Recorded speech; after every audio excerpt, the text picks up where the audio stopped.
one of the insights that I often share with my team is that nobody has a quote unquote normal time with their newborn. There is no normal newborn. You need to stop trying to do everything yourself.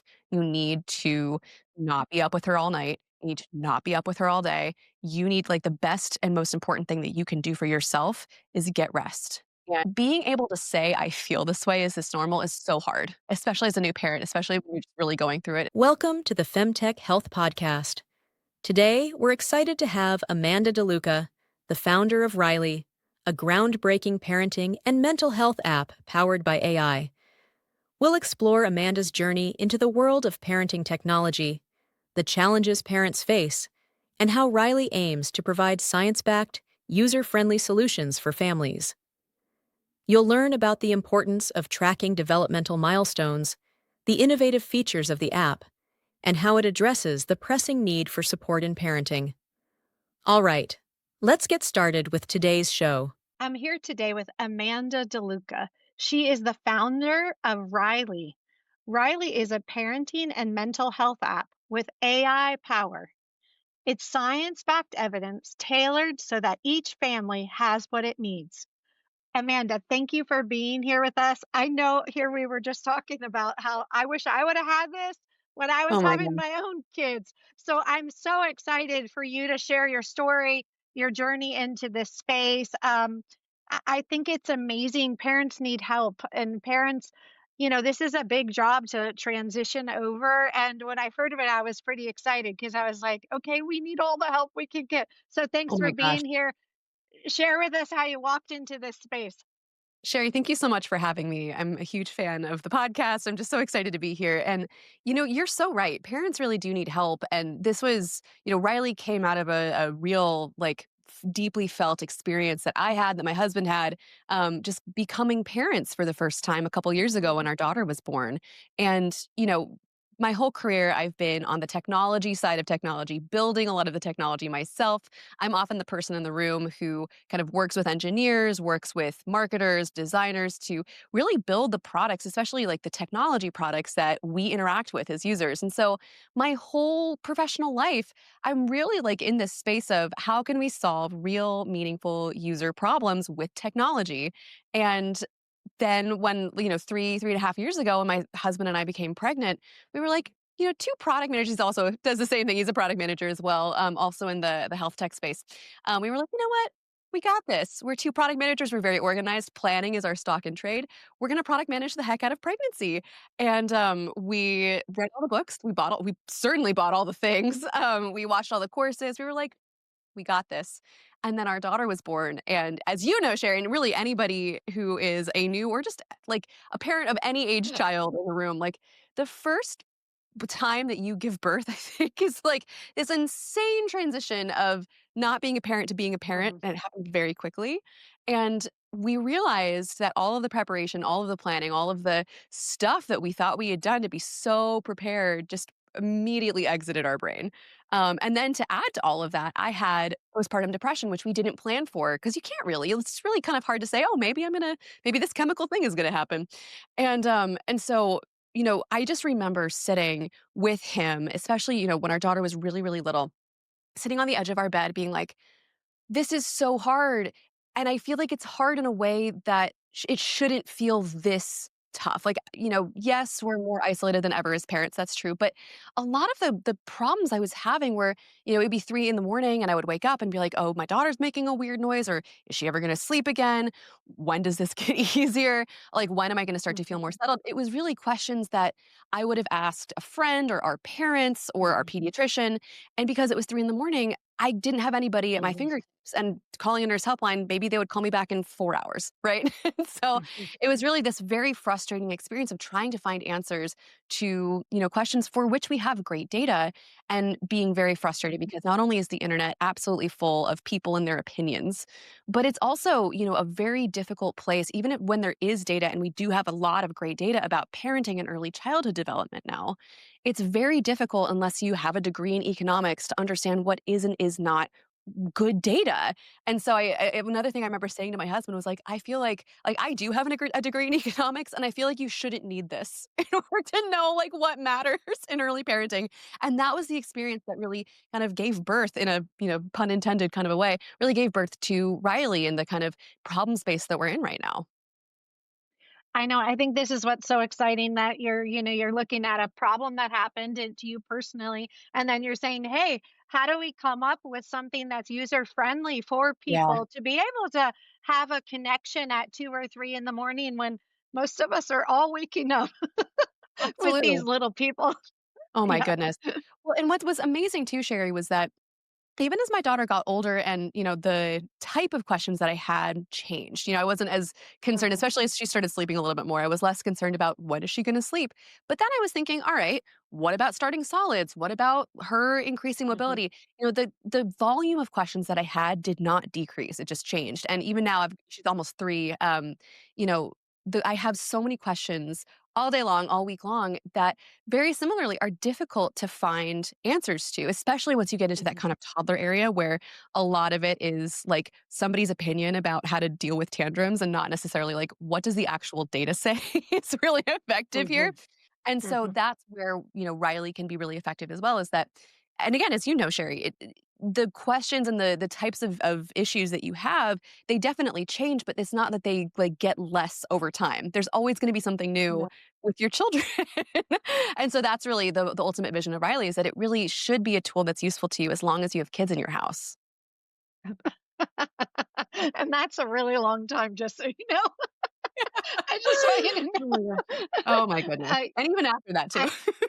I Amanda, so tell us a little bit about, like how did you start through this process? You and your husband were talking, you're kind Yeah. of saying, hey, this should be easier. What was your next steps? This is kind of the business side of it, but I like people to have the vision of, you have something that sparked your brain about it.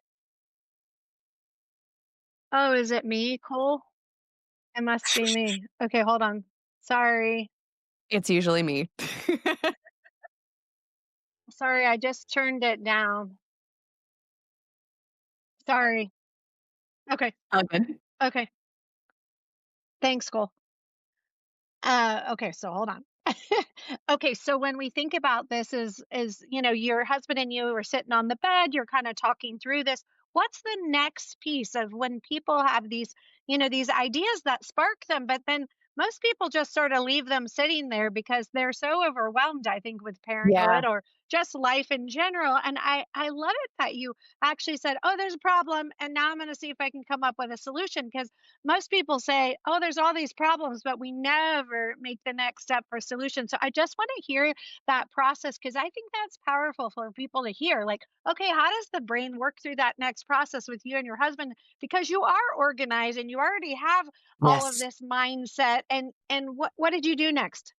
Gosh, I love this question. And I think it speaks a lot to, again, the kind of advantage that I had and that we had as people who, again, just sit at the intersection of users and the problems that they face and the technology that is built to help them solve that. That's really where so much of my brain has been spent over the last, 15 years.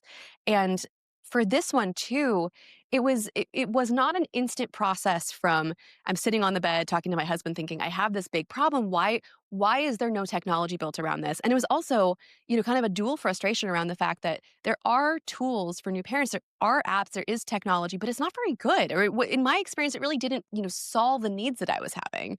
And often, the apps that I was using were, not very well designed, not very well built, sometimes both. And so it was really this idea of it shouldn't be this difficult. And so what happened was I came back from maternity leave and I actually ended up working for a different family tech company, also in the growth space and leading their growth products. So it's kind of thinking about, talking to users all day long, people who had children of all different ages, mostly in the kind of toddler to like, kind of kindergarten age area. And, really starting to hear over and over and over again that the problems that I was facing or like the challenges that I had were not exclusive to me. They were not individual, which was both very validating and also it was kind of this very long process of just validating over time that like yes, there is a pretty significant market here and yes, they have problems that are relatively like similar. These are not unique issues and there isn't a lot of technology or there isn't a lot of thought being put into like what Mhm. could we build here. And so over the next, I want to say almost a year, it was really kind of, learning and really getting into this family tech space and kind of understanding, especially as my daughter grew, like how my experience changed over time. And, having this experience of like, really, if I don't build this, nobody's going to. I really don't think Yeah. anybody is like seeing it this way, but it is kind of this incredible lightning in a bottle, gigantic market. There's so many parents just in the US alone and so little like really native technology that's built by parents for the actual issues that they're experiencing over a longish period of time. And so it was really like that validation, understanding the market, and then really having the conviction of this is something that I desperately want in my day to day. Mhm. It would be, if it's Mhm. just something I build that's useful to me, that's success. But I think this is going to be something that's actually going to be useful to a lot of people. Let's try it. And so left the job, tinkered around for a little bit. For a long time, actually, Riley was just me sitting here in this room by myself, like teaching myself all about the ins and outs of the technology that we're building and like building a lot of it myself. And like, again, just validating, like, is this the right thing? Is this the right solution? Is this the right approach? And then kind of getting to the place where we are now, where we have a great product. We have it's, changing and growing all the time. We have an incredible team now that's built behind it. It's been kind of amazing. Amanda, it kind of reminds me. I was thinking because I know part of this tracks things, and we're going to talk about some of the things that it tracks. But Yeah. I think just knowing even from my own story, I had one of my little boys around 6 months old. 6 weeks old. He got really bad projectile vomiting, Mm. and I remember going back and forth with a physician for like probably 4 or 5 days of like da da da, and the physician just couldn't hear me that I'm saying this is not just a little spit up or a little throw up or a little whatever. And, you can imagine he's about to be 29 years old. So this was 29 years ago. And I remember distinctly thinking, okay, in my world as a pelvic health PT and as a PT, we track data all the time. Every day we're Yes. tracking data, right? And so I thought, well, I'll tell you what I'm going to do. And I got out my pen and paper and literally went through deleteriously, probably 3 to 5 days worth of data and then said to this physician, "Hey, I'm coming in to see you." And they still were kind of like negative. My father was a dentist, and so you can imagine very analytical, very specific, et cetera. And the night before he knew I was going to go see this physician, he was combing information about like, what do you Gosh. do for a kid who's that bad, who's Yeah. losing weight instead of gaining weight. And so literally when I walked in that office that day, I had pages. I'm talking tracking material, just like Yeah. you're talking about, right? About like what was going on with my son. And of course, they were telling me all these things, and I said no. And then my father had faxed me that morning early, just all this data that he had found on how you treat some Yeah. a little person with this. And I remember thinking that very thing. Wow, like, I knew everything that was going on, but I wasn't really being heard about my own son Yeah. until I walked in with pages of material that actually said, "Hey, here's the thing." And then I had to walk in with my own data of like, "Hey, here's how this is how this is treated." And it was actually some data that my father had found that came out, I think it was the UK or something like that, that this physician there had been seeing this and saying, "Hey," and so I share that with you because as soon as I saw this whole tracking mechanism, and then, I saw the different things: sleep, diaper changes, Yeah. vaccines, feeding, and then AI things, and then, of course, your golden window, which I can't wait till you talk about. But I'm just saying the power that comes with me as a mom who has a little toddler and now a new baby, right? Because this was my second Sure. baby and I'm overwhelmed and I'm tracking on paper. And I mean, I have the data listed in so much detail like, oh, I'm giving them a little bit of Mylanta because, I mean, this whole thing, Yeah. right? But but I see the beauty. I just want to tell you in what you're doing, because what if you take that to the next stage of like tracking things such as this, right? Because how Yeah. many of our kiddos, have been told, oh, they just have, a GI belly that's not very sophisticated, or they just have a flapper that's not very sophisticated yet, and da da da. But think of it Yeah. as a mom, you're exhausted and you're thinking, well, do I stop breastfeeding? Like, do I need formula? Do I need people to talk Change your to, right? diet. Yeah. Yeah, do I need to change my diet? Which, of course, that was part of what I did when I realized as I was tracking, but that didn't come from anywhere else except my own Except personal you. experience. And what a lovely thing would have been to have something like this. So, what you're doing is amazing. And I think it's going to be a leading edge thing to help people, not only like, with diaper changes and whatever, but like actually looking at, oh, are there trends that are happening with Yeah. my son or daughter or whatever like that are medically issued things as well, that we can then go with hard data to our providers, because our providers are so busy. I'm not blaming our providers, I'm not saying that they're overwhelmed, but to Yes. come and say, hey, look, this is what I have, I love it. Oh my gosh. Sherry, first of all, I'm so sorry that happened to you. And it is so frustrating whenever I hear stories like that because I hear them all day. And like I speak to users all day, all week, just, constantly just making sure that, again, we're building the best possible product that we can. And one of the insights that I often share with my team is that nobody has a quote unquote normal time with their newborn. There is no normal newborn. My daughter, for example, similar thing where she had silent reflux. And I was like, "What is silent reflux?"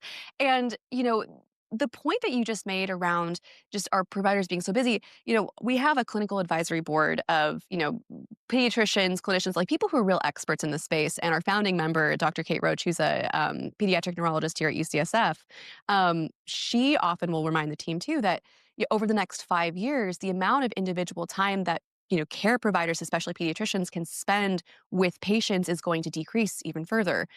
There's just a dearth of pediatricians in the U.S. right now, and you know the really frustrating thing to me, and again, this kind of is where Riley came out of, is exactly what you experienced, where the burden is placed so much on parents, especially moms, especially at a time when you are so overwhelmed, you're so sleep deprived, your brain power is like -20, and it's really up to you to get the care that you need or to basically provide all of the right parameters to get the care. Often is that kind of how it feels. And again, I hear this all day from users.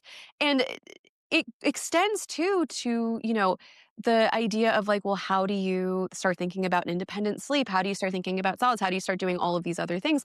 So many of the solutions that we currently provide are really content dense. It's like a 10-hour course or like a 400-page book.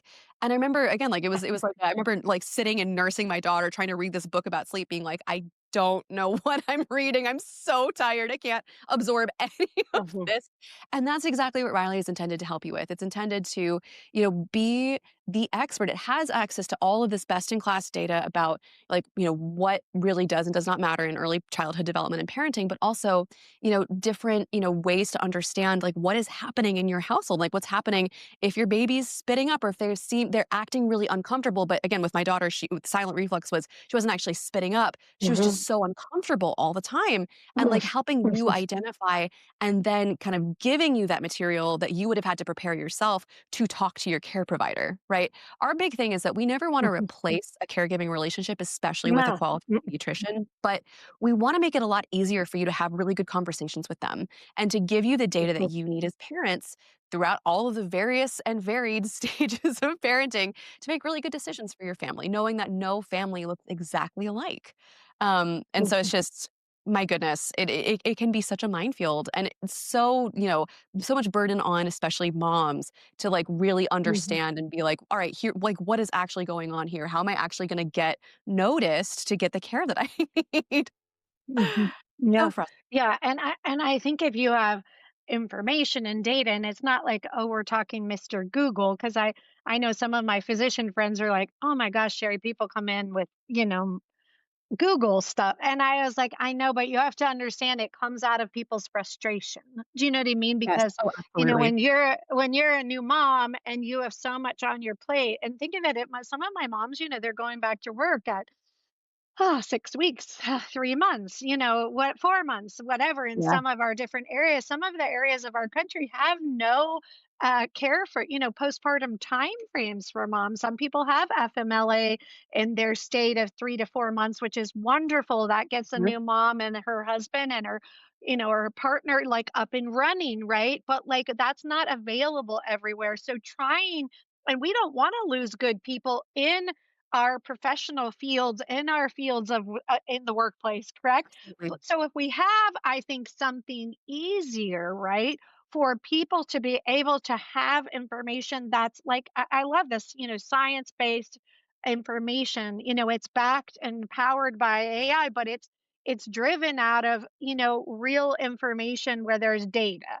And I Yep. think that's different than a lot of what we hear online, whether it's different social media platforms. I'm not going to Oh pick my on gosh. anyone in particular, but I mean, it's exhausting as, as a care provider such as I am. And I know there's a care gap continuum that's happening right now Yeah. everywhere. Do you know what I mean? In our country, we just Absolutely. don't have enough service providers. And so it's really super tricky, to be like, okay, if we have this care gap continuum, how are we going to solve the problem? And I think, like you said, technology is a huge piece of this. So Hugely. share with us, like, how did you come up with the idea of this tracking, and like talk about the golden window too for me?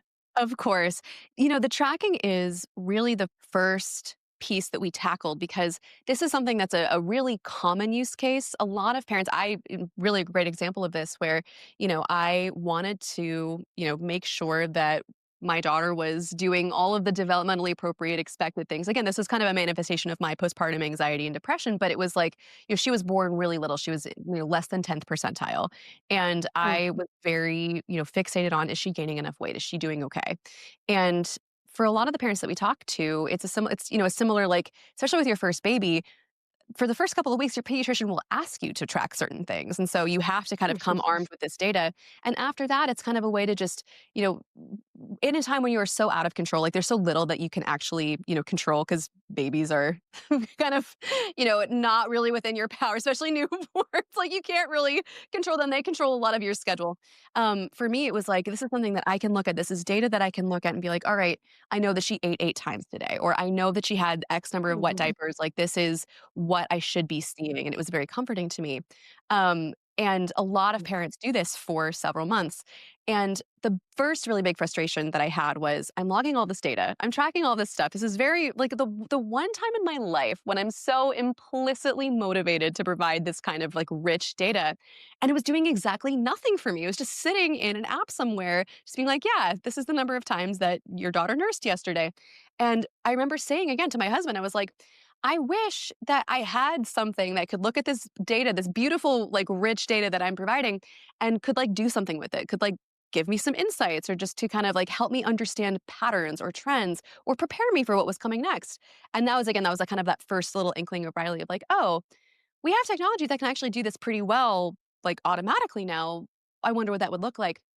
And now, kind of building on this idea of so much of like the kind of management, especially if a really little baby falls to the mom, falls to, parents who are just so tired and so like, what's a wake window? Like, how often should my child sleep? What should their overnight sleep look like? I'm really desperate to get more sleep. I have no idea how to do that.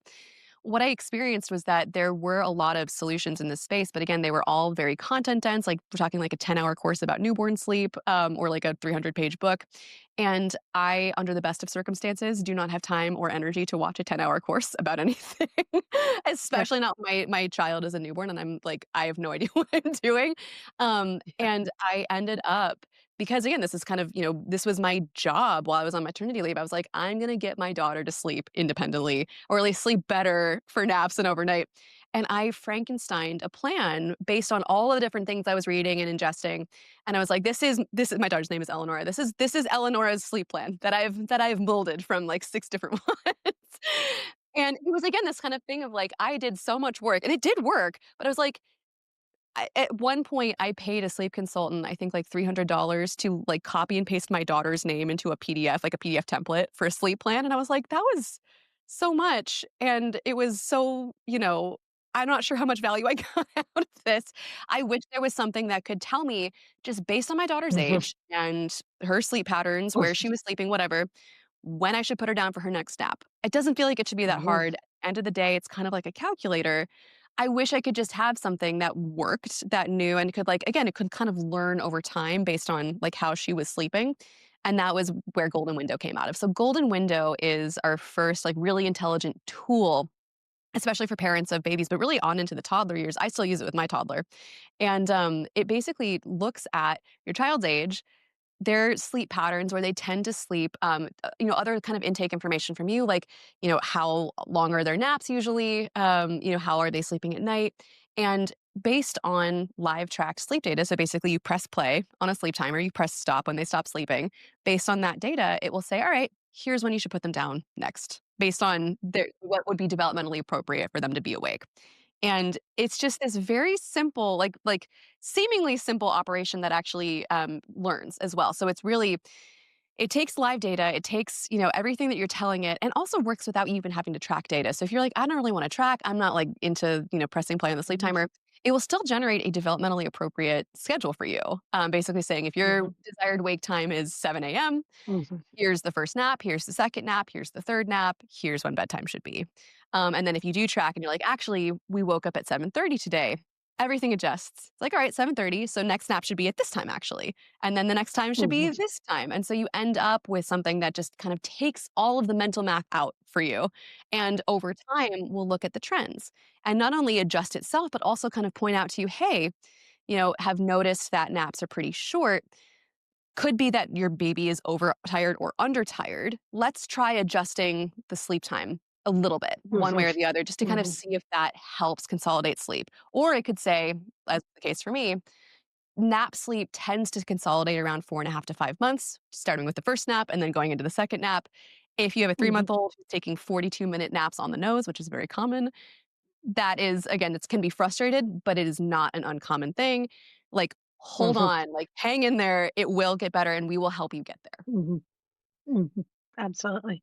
That's awesome, and that's the sort of why I said to you earlier, like, I wish I would have had that whole, like, data idea or just rhythm because, you don't Yeah. really realize, when a baby is born, I mean, their job is to eat, sleep, and poop, right? Like, they have a this is their life. I Yep. mean, it's their job, right? Because we're trying to get them, changing and growing. That first year, so much goes on that, I mean, really, their job is that. And for us to sort of help them in that job, right? That's sort of what we're doing. And also, we get some rest. So I'm going to segue really quick, Amanda, and just ask you a super, like, you talked a little bit about postpartum depression. I want people Yeah. to understand that postpartum depression and anxiety are way more common than people So common. consider or actually think about, especially I think in very high functioning people and high functioning women Yes. who have always been in control and kind of are sort of on a mission in life. The hard part is that you're really not in control of a baby in the way that you're in control of your own personal space and your own personal life. And so it's definitely, and I see it a lot, with a lot of the professional women that I work with and that I know, they're like, oh, well, I wasn't that bad, but. So I talk a little bit about that because I want people to know, this is more common than Yeah. we think it is. I'm not saying I want to normalize it per se, like I don't want everybody to think everybody's going to have it, but I want to just you to share a little bit, just a little bit of your story with that because I Absolutely. think it empowers people to realize like there's nothing, I'm not a bad mother because I got No. depression or I have anxiety or all these things, and to actually ask for help and actually qualify what it is. Do you know what I mean? Even if it's very Yes. mild, so that the people who love you and the people who really care about you can circle around to be like, hey, let's have more support for this mama because we've seen some things that seem to be the trend. Now she's having her second baby. We saw some little bit of mild depression here. Okay, what are we going to do to circle around and the next thing and have a conversation that is Yes. helpful for our moms. Oh my goodness. I love this topic because you're absolutely right. It is underreported. We don't really know by how much because there are two factors that influence a diagnosis. And it's number one, there's so much shame. I think that a lot of people feel, including myself initially, like I was really scared to come and be public about the fact that I had PPD. And I didn't want people to think that I was a bad mom or that this was, I remember the big fear that I had and I have the most wonderful supportive parents of all time and who would never have ever thought this, but my kind of irrational depressed brain was like, are they gonna think that I could have that I talked myself into this or that this is something that I did to myself or that I basically Mhm, doom spiraled my way into this depression and really like that's not how it works. And it's a no, very chemical process that happens in your brain. It is something especially if you're a birthing parent, the hormonal process that your body goes through postpartum is mhm, absolutely insane. And it is so much, about the fact that your estrogen and I think progesterone are so many multiples higher at the end of pregnancy than they are at the start of pregnancy, and then within, like, 3 hours of birth, they just go right back to pre-pregnancy levels, and then that's just an insane thing to happen to your brain no matter what. mhm, And so there is this kind of underreporting because I think a lot of people, they're like, "Oh, well, I'll muscle through it," or, "Oh, I can't tell anybody that I'm feeling this way because they're gonna think I'm a bad parent." And then the second thing that determines a diagnosis is it actually being caught by a professional. And this is, again, another mhm, place where it depends on you having somebody who is looking out for this, and mm, asking the questions and, like, paying attention to the answers. And my experience on this mhm, was, I was diagnosed by our pediatrician. mhm, I had been I think that they had gotten some signs because I was, like, writing them emails all the time being like, "Is this okay? Is this okay? Is this okay?" And they were like, "She's worried about something." And so the next time that we came in for a well mhm, visit, they had the Edinburgh questionnaire for me, and I went through it and I answered. I was like, "This is normal. Everybody feels this way." And my pediatrician literally sat down on the floor with me. Like, I had a breakdown in his office because he was like, "These answers are beyond what we would consider, like, a normal baby blues response." And I just, like, sat down and cried on the floor of his practice, and he sat down on the floor with me and kind of held my hands, and he said, "You have to understand, this is not something that you did to yourself. This is not something that you mhm, talked yourself or worked yourself into. This is a physiological response, and mhm, there are so many great things that we can do." Like, getting help here, like, there is help, and you are going to feel better.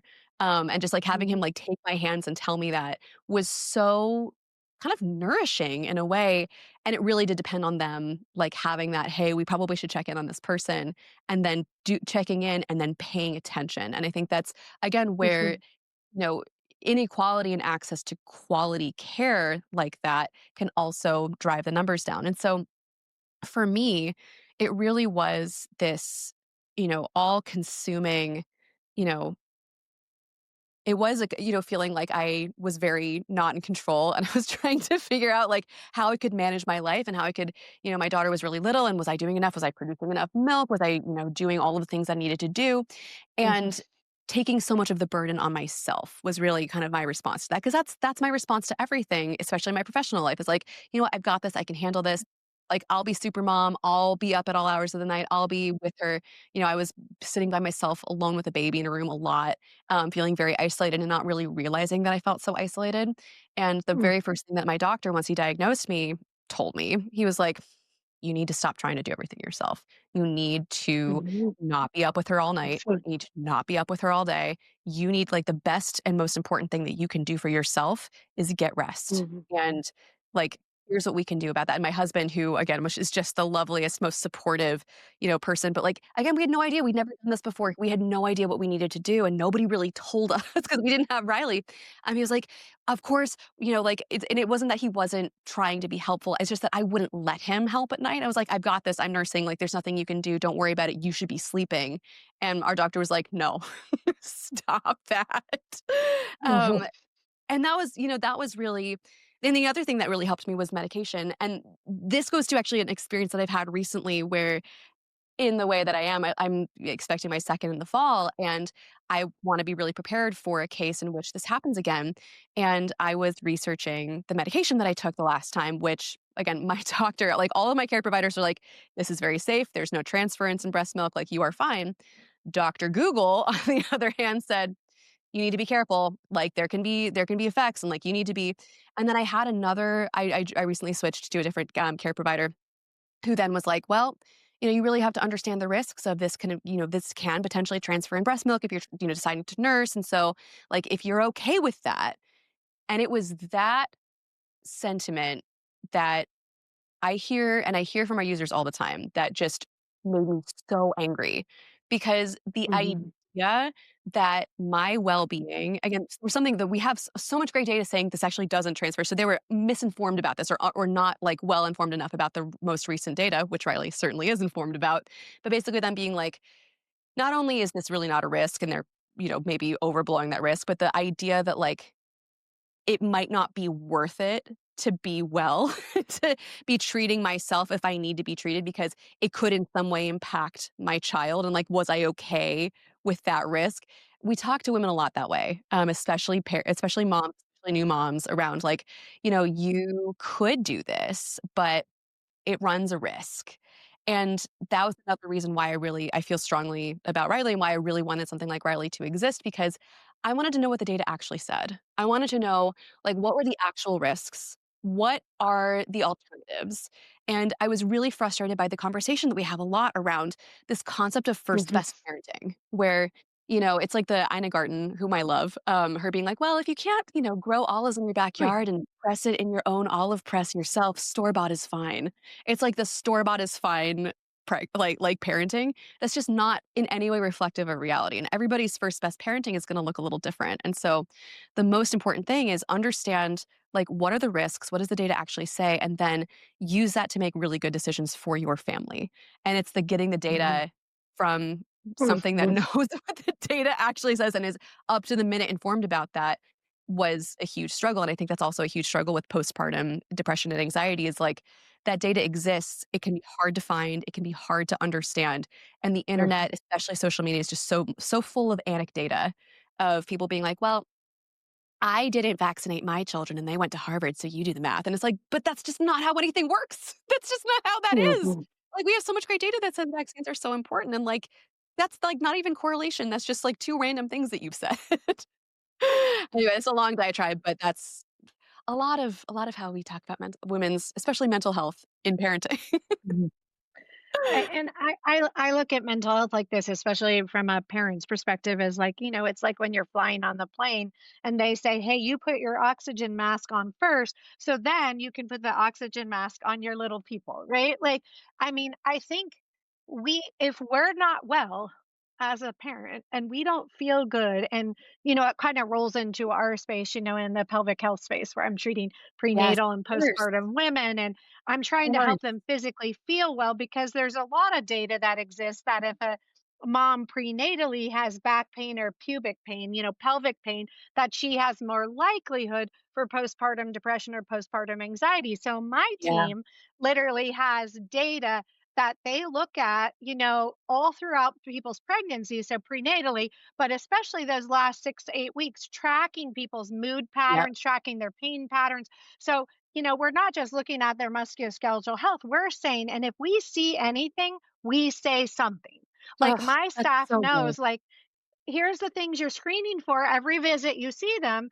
And mental health and emotional well being is a part of that, right? Yes. And literally, then their job is to say to our providers, hey, I noticed a change in Jane. She did not seem, do you know what I mean, on board with some of these things that she was on board with before.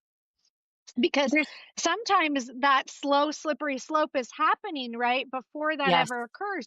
And that is why prenatal care, not only from your physician, but from PTs and OTs who work in this space with prenatal care or postpartum care, is to catch all that data. Yes. And that's what we're doing now is we're saying, hey, at 2 weeks postpartum, there needs to be a phone call to a mom to be like, hey, how are you doing? Where are you at? Like, hey, you want to come in for a Yeah. visit? Even if we're not looking at their pelvic floor, we're looking at their mood, their emotional status, the way their body's moving with their baby to know, like, hey, there's something going on we might be missing in this neighborhood. So, I'm so glad you brought this up because there's a phenomenon that I we've noticed at Riley that I have seen again, kind of given my like little bit of background in just like family tech in general, where parents, especially moms, don't respond that well when you're like, "Hey, now let's talk about your health. Let's talk about your mental well-being." And it's interesting because as a mom myself, I completely understand this. Like you get something like Riley and you're like, "This is for my child. This is to help me show up in a certain way for my child." And parents really don't love the idea of spending money on themselves or like them being the one Mhm. to initiate that.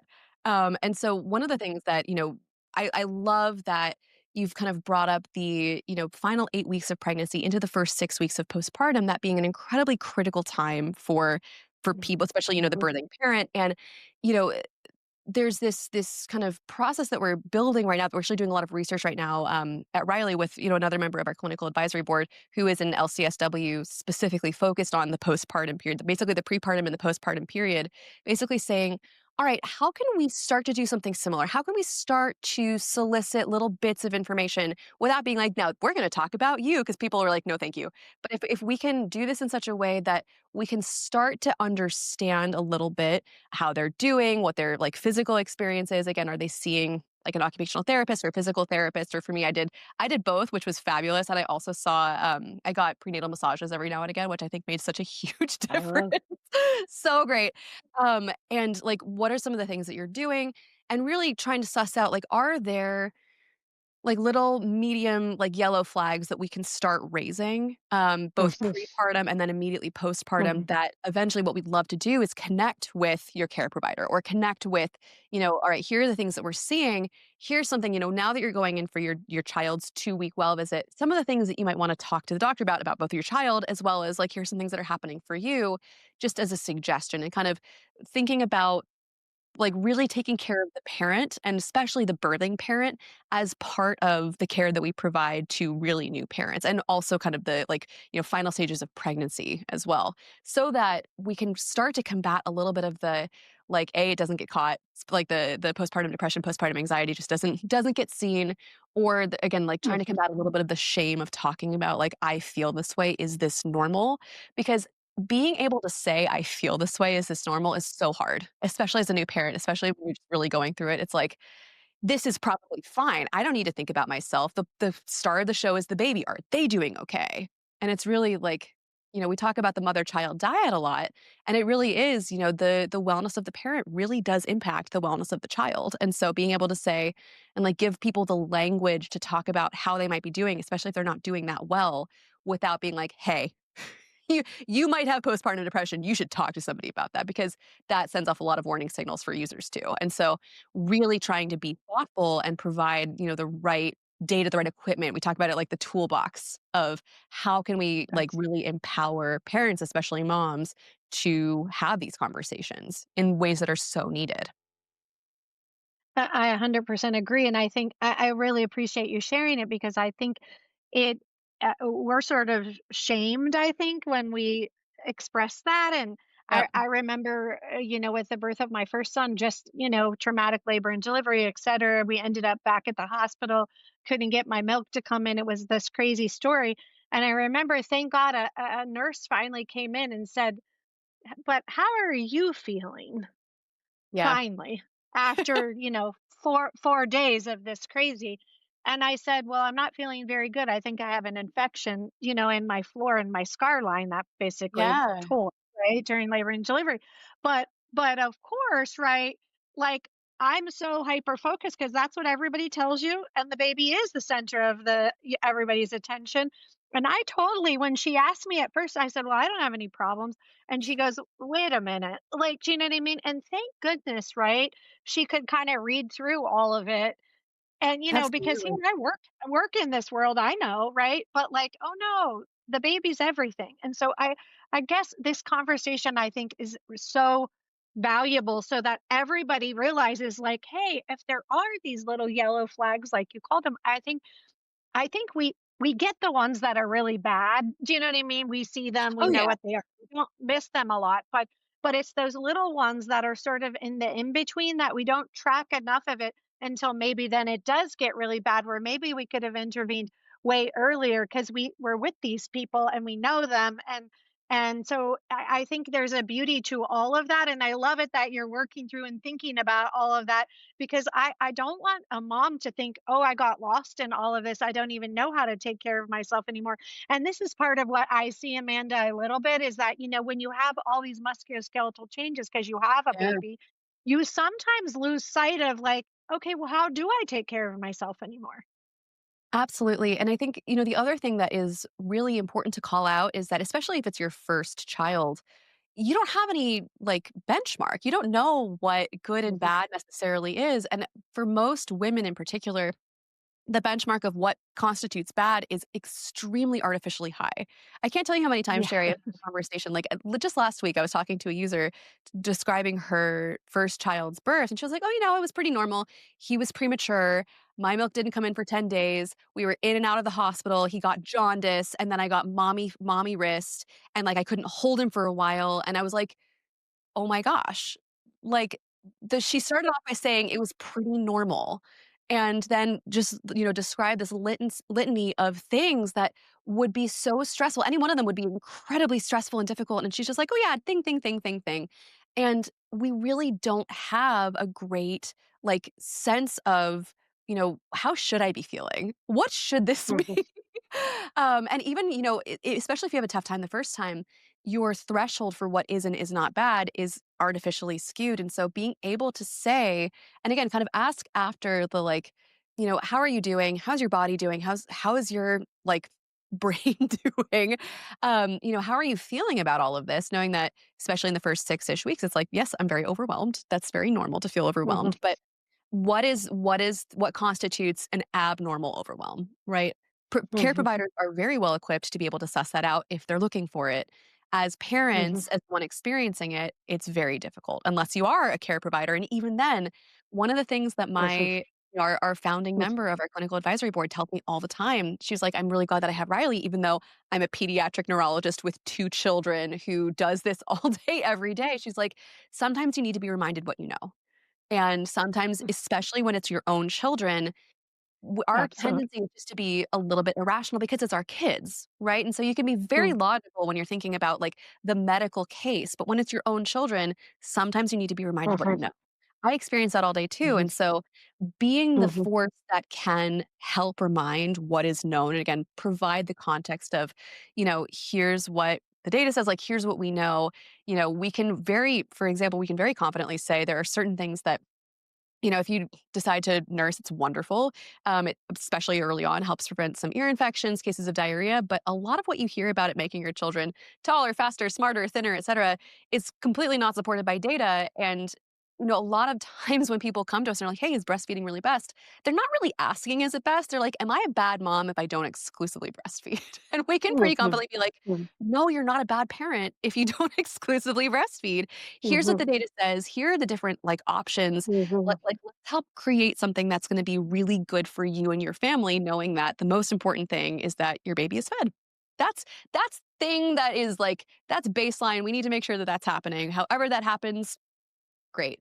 Then it's a lot of, different data, different choices, and the first best parenting for me, where I, nursed for a full year and every single day was like, "Is breastfeeding really best? Can I stop?" And I didn't stop because I was so nervous about it.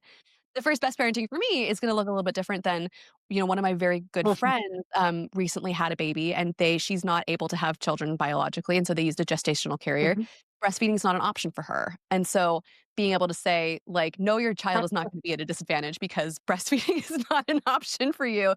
I think it makes it so much easier to, like, make those really good decisions for your family, and that's part of what we're so excited to provide. In addition to the again, Mhm. not having to think about naps, not having to think about, like, how do you play with a newborn, all of that. Like, all of that is all bundled into it too, but it's also the, like, how do we actually give you what you need to make really, really good decisions? If there's one thing that you think about, like, I love that you talk to your users all the time, right? Yeah. Is there one theme that sort of comes up over and over again when you speak with your users that you want to share with us? Because I think talking to users is amazing, and I love it that you're actually doing it as this founder because it really gets you in touch with what really people really want. So, what maybe Yeah. one theme or one puzzle piece that you would think of? The thing The common thread that comes up over and over and over again that I think can also be quite comforting to hear about is that everybody, and I speak to users who have it like 4 weeks into their first child. I spoke with a user 2 weeks ago who had 6 children and had their 6th was a newborn. No matter how many children you have, no matter how experienced you are, everybody has a lot of the same difficulties, which is how do I figure out again what does and does not matter, like what basically what data I need to know to make decisions for my family. Um, every time you have a baby, it's a little bit different, and, Mhm. even though you think you're gonna be an old hat again, this person who had 6 children, she was like, "I still am like, 'Oh, wait, how do I do this again?' Or like, 'Wait, what should I be doing thinking about in terms of sleep?' Or how do I balance this with the other like, we got a lot of kids sharing rooms, like, how do I do this?" It's basically like nobody has it entirely figured out, and everybody is looking for the same kinds of answers, even though each family looks really different. So the questions that they're asking may be somewhat different because their family situation is unique, but everybody is looking for help. Everybody's looking for support. There's Mhm. no one person who's like, "Oh, I got it. I know what I'm," and, like, there are people like that, but it's not about everything. There's never a person who's like, "I don't need any help from anybody. I don't need," I don't have any questions or insecurities or any of that. Like, everybody, like, has the same general experience, and for me as a mom, again, kind of working on my 2nd now, that's very comforting because, knowing that we're all in this together, we're all looking for the same types Mhm. of comfort and information and support means that, we are kind of this giant, I like to talk about it as like this giant village that's just all going about Mhm. it in potentially different ways, but looking for the same kind of really high quality information. And so that's something that I think about a lot. And I think about in terms of like how do we provide, even though every family is different and every situation is unique, how can we provide a product and a user experience that works for as many of those cases as possible, and that's really what we're very focused on here at Riley is, providing an experience and a series of, like, supportive, like, products that really, like, help you individually and as a unit, like, again, make those good Mhm. decisions, feel like you are, more empowered, more confident as a parent, and that's really what we're hoping for at the end of the day. We want I confident know. empowered parents. Yeah, and I think safety and women, they wanna know whatever it is safe, Yes. that information, right? And they also wanna know they're not alone because Mhm. a woman needs connectedness, and that's that nurturing part, I think, of a woman, like, she needs to know that she's connected to a body or a group of something, right? That actually offers her something so she feels safe and secure in it, right? And that's I think this is such a beautiful thing of Riley. So do you have a support group as part of Riley at this point in time, or what do you have? So we are community is a huge topic on our minds right now. We are actively building out our community. We actually have a VIP group. So early users, anybody who joins Riley is invited to join our VIP group. That's where we again talk to so many of our users one to one that you get direct access to me, to our whole leadership team, provide us product feedback, ideas, questions, anything that comes up, and building more features that support community is very very high on my list. So one example that we're toying around with right now is, let's say that you're up nursing, it's 3 in the morning, and you're like, "Am I the only person alive in the world right now?" Which was a lot of my experience. And just think about, being on Riley and, like, timing the session, being like, "Oof," and then just getting a little, like, high five from somebody else who is in San Francisco, who's up Mhm. nursing their newborn at 3 in the morning. You may not even know that person, but it's just kind of a way to be like, "Hey, I'm here with you. Like, you're not the only Yeah. person who's alone who's, like, alive in the universe right now." Little things like Mhm. that where, we can directly facilitate certainly, connections, especially people that moms groups, but I think there's also that sense of, like, even if I don't know you, just knowing that there's somebody else who's up here doing the same thing Mhm. that I am is just incredibly comforting and consoling, and so thinking about ways that we can do that, and if what we really wanna hear is what would be helpful to people, if listeners have Mhm. thoughts about that or something that they would really like, or when they think back to their, baby or even, like, toddlerhood experience, what would have helped them feel more connected? We'd love to hear it because that's really, what we're trying to build into, especially the next kind of phase of our product iteration is how can we help parents, especially moms, feel more connected without, having to necessarily be part of, a whole new moms group, right? A lot of people will already have groups that they're part of, or Mhm. maybe have like a local I've got like a neighborhood moms group. And so you may not be looking for you may or may not be looking for like that kind of connection, but like what would have been helpful? What would have helped you feel potentially a little bit less Mhm, isolated? Let us know. We want to mhm. hear it so we can build it. So, Amanda, I just want to ask you this and just segue a little bit because, when Yeah. you're a business owner, talk to us a little bit about like what I always love to ask my people who work in tech and who work in all these new products and development. What keeps you going? Like, what keeps you like saying, "Oh, this is the thing that I want to do." What fuels your passion, and how do you keep your resilience in all of it? Oh my gosh. This is actually another one of my favorite questions, and it really goes back to this idea that now that we have a couple of people, like a team building this now. A lot of us are parents, and we are in a very real way building the product that we need and want. But like both when we had little babies, but also now, again, the our head of engineering and I have daughters that are the exact same age, and we're also expecting our next ones at the exact same time. And so he and I talk a lot about you know building and like providing the support and the care that would have made a huge difference to us back when our daughters were little, and also being so excited to use both that in the future and also using the product with our toddlers. And there's this thing that happens to me probably like twice a week where I'll have a magical moment with Riley. I'll be asking it a question or I'll be looking at a suggestion and I'll be like, ooh, I didn't know it knew how to do that, and I've written a lot of that code myself, and, like, the fact that it's able to and, like, this is part of what's so incredible about how we built the product is that it really is in a very safe and secure way. We're pursuing a HIPAA compliance right now. You know, Riley understands and learns based on the insights that you're providing, both in the data as well as in the chats that you have with it. And so, one of the things I was asking a question about my daughter was waking up really early, and Riley was like, "Oh, well, I remember that you said last week that you tend to have dinner at like 6 p.m. and then you want to put her to bed at like 7 to 7:30." One of the things that we know from the data is that actually separating dinner and bedtime by a little bit longer than that can make a huge difference and can actually get their bodies a lot, more like conducive to good quality long sleep. What if you tried moving dinner like 30 minutes earlier? If possible with your schedule. And I was like, "Oh, I can't believe it remembered that." And then like again, independently remembered that and then made the connection with the data that like, "Oh, maybe this is what's going on." We tried it, worked like a charm. It's like Okay, well, yeah, I that's didn't realize that that it was that smart. Like, I know that it's really smart, but that was amazing. mhm. And there are so many things that are just now a part of our parenting vernacular for my husband and I that come from Riley. Like we use an okay to wait clock, which is not a new concept, but the way that Riley told us or like kind of gave us the like script for how to do the okay to wait clock was very based on the language that we use with our daughter specifically. It's based on like our home life that Riley knows about. And so instead of just being like generic, here's an okay to wait clock, you can talk about like you can use this is her favorite color, and so you can use this color as this is when it's okay to wake up. And you can talk about like when it's this color, when there's no light. Like you can like use very specific language there. And I was like, the principle behind this is not different, but the fact that it is so hyper personalized to me and the fact that it can do that at scale, incredible. Last thing, so this is back when Riley was still very prototype. So like back this past November, before we released it even publicly, we took Riley to we took our daughter to Japan. It was one of our first big international trips with her.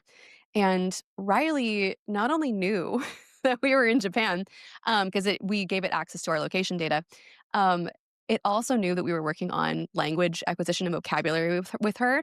And so one of the recommendations that it had for us, that I have a screenshot of, I look at this all the time where I'm like, ooh, it was like, hey, here are 5 basic Japanese words that you can practice with Eleonora. Um, and they're like things that she can actually use. Like when you go to a restaurant, she can say arigato, which is thank you, or like she can say sayonara, which is goodbye. I mean, we're like, wow. I mean, like the fact that it like made the connection of we're working on vocab, we're in Japan, we're like having this new cultural experience with her. And it was like, here are 5 little, like very easy, but like practical words to teach her. We were like, Hey, huh? That's amazing. And so it's little things like that where the product will sometimes surprise and delight us that way, and we're building a lot more of that into the new kind of feature set that we're doing, and so it's like the long answer to your short question of, like, what keeps us motivated is that it is so useful to us, and it's something that, again, like, mhm, so much value out of just as parents, not just as, people who are building Mhm. the product, but also that we hear that from users and we experience some of this magic ourselves and we're like, "Ooh, it's really fun." Amanda, I just want to clarify too.